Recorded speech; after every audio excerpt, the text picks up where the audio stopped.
If you think time has sped up and it's getting shorter, you're not crazy. Even young people, like my daughter's age, they are 18, they're saying, Mama, it feels like time is just getting shorter and shorter.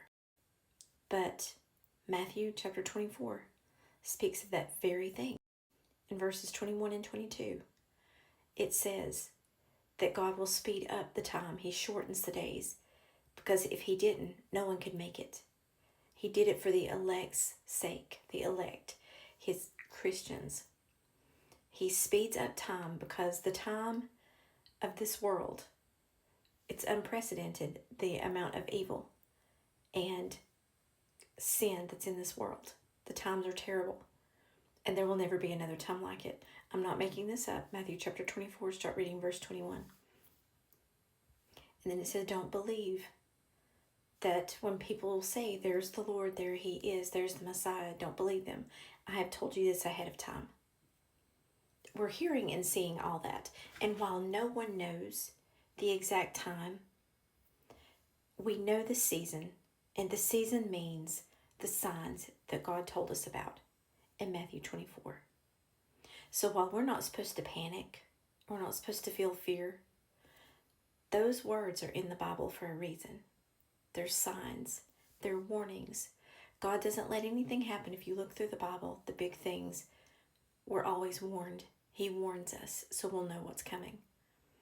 And while we don't know the exact moment, we know it's coming, and that is to prepare us so we can be prepared. And when I say be prepared, make sure your heart is with God.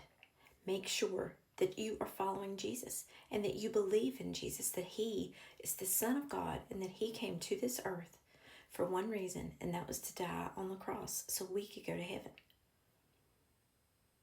Matthew chapter 24 is very unnerving if you let it be, if you're not a Christian, if you're not saved. Because when you read everything that's supposed to happen in the end times, we're experiencing every single one at the same time. That to me is the difference between all of those events that are supposed to happen. People say they've been happening for years. Yes, they have, but none all at the same time like they are right now. We have people rebelling and standing up very defiant against God all over the world. But then at the same time, we have people who are publicized and using their influence in Hollywood, in politics, in the world. They're using that for Jesus to spread his word. And that's good and evil battle. That's God and Satan battle. That's the two forces in this world. And we're seeing everything coming to a head. It's just like water rising. It's just until it's almost to the top. You know, and I fear for the non-believers. Even though it's unnerving and we don't know how things are going to happen, we know we're going to be in heaven with Jesus if you're a Christian. But to know that there are people out there who are just flat out refusing God, that's terrifying. Because we know what's waiting on them. So, my point of this is read the Bible, pay attention to the signs, don't bury your head in the sand. Matthew 24 is happening.